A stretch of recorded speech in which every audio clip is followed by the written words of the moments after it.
These are 5 brutal truths about retirement that not enough people are talking about.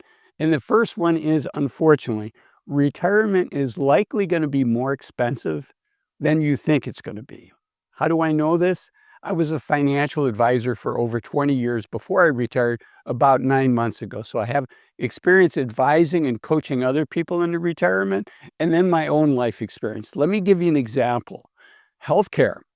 Here in the United States, Fidelity says the average American needs to plan on about $150,000 for healthcare costs once we're 65 and once we're on Medicare. So these are costs above and beyond the cost of Medicare. This is for the rest of our lifetime. Obviously, this is not a per year case. And that number does not include long-term care, which can be quite expensive. And unfortunately, many of us are going to need long-term care at some point along our journey for at least a little bit. But not all, just because it's more expensive, not all of this news is bad. I do believe that retirement is going to be more expensive than many people think. But that said, I also believe that many of us are going to be 15 or 20 years into retirement and still have more money than what we initially thought that we would have when we first retired. So, and that's according to a study by BlackRock, where they looked and BlackRock is one of the largest money managers in the world, and they looked at their clients, and surprisingly, about half, 18 years later, still had the same amount of money that they retired with or more. So that's a big number. So the bad news is retirement's going to be more expensive. The good news is I think 15 years into your journey, there's a good chance that many of us are going to have more money than what we had planned on. So how can that be? Well, while retirement can be more expensive, it also, we can't ahead of time think about the things that go in our favor. For instance, the stock market. If you look at the last 20 years, the stock market's done well, inflation's been under control, and that has really benefited retirees to date. Now, another thing is, I think it's important to test drive your retirement budget before you retire. And the reason for this is just to see how comfortable is your budget. Does it feel sacrificial? Because if it feels sacrificial, you may want to rethink about when you're retiring. It may be worth working another year or two so that you can have the retirement that's right for you.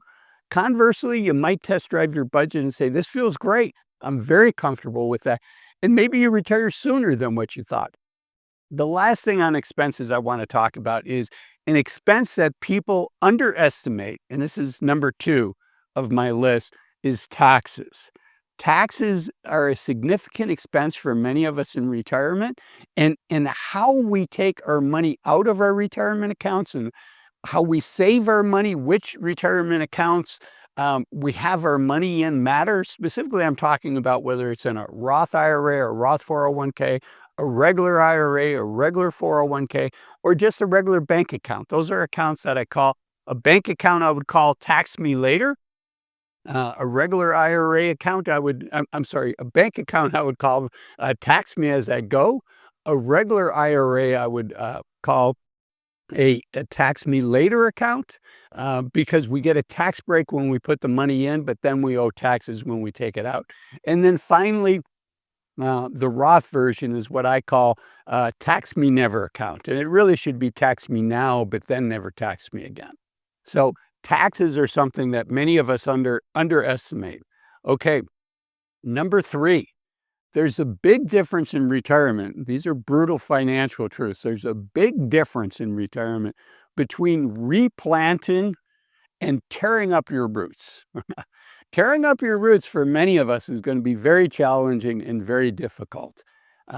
And what I mean by tearing up your roots might be, you relocate to a different state. You relocate to maybe even a different country. You change your surroundings dramatically. And for some of us, that's the right answer. But for many of us, replanting and thinking of it as opposed to tearing up our roots, thinking of it as replanting can be helpful. And ironically, as I record this, I'm actually in a small Swedish town where my wife's great-grandparents were born and married before they immigrated to the United States. So that was, tearing up the roots for them, and few of us are gonna do that, but just be careful, because as exciting as that can be, as good as the opportunities can be, if you tear up the roots, it takes a special person to be able to do that. Speaking of taking a special person to be able to do it, number 4 on this list is the uh, identity and the purpose in retirement. That can be a big issue, and it can be a bigger issue than people think. After working 20, 30, 40 years, much more of our identity and our sense of purpose is tied into our jobs than what we might think when we're 30 or 40 years old. Younger people are often surprised that, as a financial advisor, one of my biggest challenges was getting my clients that could afford to retire uh, comfortably. They had plenty of money, getting them to seriously think about retiring, just because it's scary. It takes a leap of faith.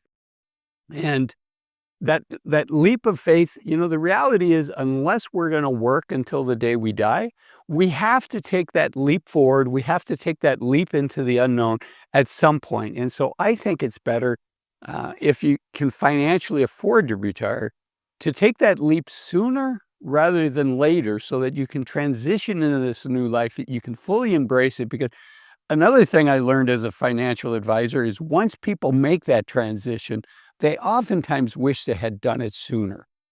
That said, it can take a year or two to make that transition.